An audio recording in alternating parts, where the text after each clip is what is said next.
Baik, sebelumnya Assalamualaikum warahmatullahi wabarakatuh. Waalaikumsalam warahmatullahi wabarakatuh. Sebelumnya, izinkan saya perkenalkan diri terlebih dahulu. Saya Inka Solyanita, selaku praktikan yang akan mewawancarai Mbak pada hari ini.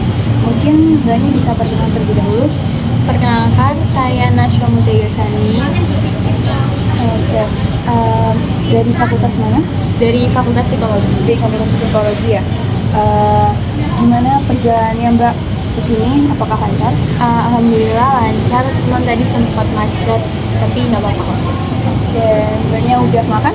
Sudah. Sudah ya. Baik, di sini sebelumnya saya akan menyampaikan bahwa semua percakapan dan identitas Anda saya jamin kerahasiaannya. Dan izinkan saya menyampaikan tujuan wawancara pada hari ini, yaitu untuk menggali kompetensi Mbak Najwa untuk aspek yang akan saya sampaikan. Baik, boleh saya tanya apakah sebelumnya Mbak sudah pernah mengikuti organisasi? Saya sudah pernah ikut organisasi. Kalau boleh tahu organisasi apa ya? Waktu itu saya sempat jadi anggota PMK di Fakultaria waktu psikologi kemarin, maba. Oke, kalau boleh tahu pengalaman apa yang Anda dapatkan saat harus bekerjasama dengan organisasi lain untuk mencapai tujuan tertentu? Tadi waktu jadi fakultaria itu saya bekerja sama dengan partner saya.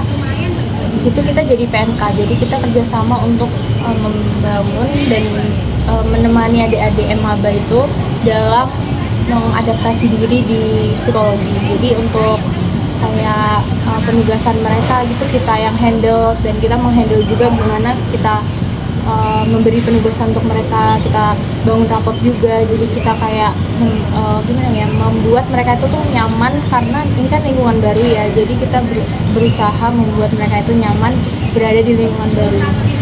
Kalau boleh tahu gimana cara Mbak Najwa sendiri untuk membuat mahasiswa baru itu merasa nyaman dan diterima oleh fakultas gitu? Kalau aku sendiri sih kebetulan kemarin itu kan maba itu kan umurnya nggak jauh beda dari kita, jadi aku berusaha untuk memberitahu mereka kalau kita tuh nggak usah yang canggung-canggung banget gitu. Jadi kayak sesama teman aja gitu, karena kalau canggung-canggung aku takutnya mereka tuh malah merasa terintimidasi di lingkungan baru ini. Dan tanggung jawab apa yang Anda miliki dalam menciptakan suasana yang positif selama proses kerjasama berlangsung? Tanggung jawab saya sama partner saya itu yang pastinya saya menghandle supaya tidak ada miskom. Terus kalau ada apa ya, kayak ketidakpahaman, misalkan kita kan dapat tugas tuh dari bidang yang lebih tinggi, bidang yang lain gitu kan, itu kita diberikan amanah untuk kasih adik-adiknya tugas. Jadi aku sendiri tuh berusaha untuk kasih tahu partnerku kalau misalnya memang ada tugas yang aku nggak ngerti, jadi aku berkomunikasi sama dia. Terus kalau misalnya ada kesalahan dalam penyampaian tugas juga aku beritahu dia untuk kerjasama, supaya saat kita kasih tahu ke adik-adiknya tuh nggak ada miskom gitu. Kalau aku boleh tahu, waktu acara kemarin itu apakah ada miskom antara Mbak Najwa sama rekan atau anggota lain? Alhamdulillah nggak ada miskom sih. Nggak ada miskom. Ya, nggak ada miskom. Lalu tindakan apa yang pernah Anda lakukan untuk menjaga hubungan kerja yang baik dengan organisasi lain meskipun terdapat perbedaan pendapat? Kita tuh kan ada grup di WhatsApp yang itu tuh untuk PMK, terus ada campuran dari bidang-bidang lain. Jadi misalnya PMK itu punya pertanyaan yang itu di luar dari apa sih yang bisa kami handle, jadi kita berkomunikasi lewat grup WhatsApp tersebut. Jadi biar anggota-anggota dari bidang lain yang ikut menjawab. Oke, jadi aku mau tanya, apa waktu di grup WhatsApp itu, apakah pernah ada miskomunikasi ataupun konflik atau enggak? Pernah. Jadi waktu itu sempat ada maba yang nanya ke PMK, dan PMK kan itu kan di luar dari yang bisa PMK handle. Jadi PMK nanyain ke grup tersebut yang isinya tuh kan berbagai anggota yang bisa menghandle hal tersebut gitu kan. Nah terus ada PMK yang nanya kira-kira bla bla bla gitu kan. Nah di situ dari anggota bidangnya itu tuh mungkin seharusnya itu tuh pertanyaan yang udah bisa dijawab sama PMK, tapi karena PMK nggak yakin gitu, PMK kan takut ngebolehin tapi sebenarnya dari sana nggak boleh gitu kan. Jadi kita make sure lah istilahnya ke grup tersebut. Nah tapi respon dari si bidang tersebut itu kurang baik, jadi kayak seolah-olah menyalahkan bahwa PMK itu nggak bisa mikir gitu. Oh, gitu ya. Jadi PMK sendiri ini merasa kayak dia tuh kayak kurang mungkin kurang dihargai dalam bekerja gitu ya. Oke.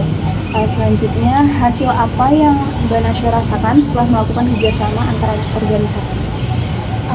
Hasilnya kalau antara aku sama partner aku kemarin itu kita kan sebelumnya bukan teman deket gitu, bahkan kita nggak kenal. Nah melalui PMK tersebut kita kerjasama, kita semakin dekat. Jadi di situ aku bisa dapet teman baru, terus bisa tahu pikiran dari perspektif orang yang berbeda gitu. Jadi kita sama-sama dapat ilmu baru, dapat pengalaman baru, terus kita pengalaman dari kerjasama antara anggota bidang, terus pengalaman kita menghandle adik-adik itu gimana. Terus kan mereka kan maba itu kan dengan sifat dan karakteristik yang berbeda-beda. Jadi kita kayak kita jadi tahu nih cara ngehandle orang yang berbeda-beda itu seperti apa dengan menyatukan kerjasama antara aku sama partnerku gitu. Untuk saat ini apakah hubungan itu masih terjalin dengan anggota lain ataupun partner Mbak Nasya sendiri? Alhamdulillah hubungannya masih terjalin karena kita kan sama-sama semester 3, jadi kita sempat satu kelas, kayak tiga kelas tuh kita bareng gitu, jadi sempat tukar sapa. Terus tuh hubungan aku sama adik-adikku juga tadi masih bagus, grupnya masih aktif, terus masih saling nyapa kalau papasan di kampus gitu. Baik, untuk wawancara pada hari ini untuk sampai situ dulu. Izinkan saya menyampaikan kesimpulan dari wawancara pada sore hari ini, yaitu Mbak Nasya sendiri itu tadi yang sudah disampaikan bekerja sama dengan yang lainnya, dia itu menjadi PMK tadi ya. Dan juga untuk memastikan bahwa maba-maba itu diterima di lingkungan barunya ini. Dan juga Mbak Nasya tadi bilang menghandle agar tidak miskomunikasi dengan bidang lain. Jadi Mbak Nasya memastikan agar tidak ada miskom ya sama bidang acara. Lalu juga Mbak Nasya tadi menyampaikan bahwa terdapat grup dan juga ada miskomunikasi tapi sudah teratasi begitu. Dan juga dari semua rangkaian acara Mbak masih bisa menjalin hubungan yang akrab dengan anggota dan juga partner Mbak Nasya. Oke, mungkin sekian dari wawancara pada hari ini. Saya ucapkan terima kasih atas kehadiran Mbak Nasya. Hati-hati di jalan dan semoga sehat selalu. Amin. Dan mendapatkan IPK yang baik. Amin. Baik, saya akhiri. Wassalamualaikum warahmatullahi wabarakatuh. Waalaikumsalam warahmatullahi wabarakatuh.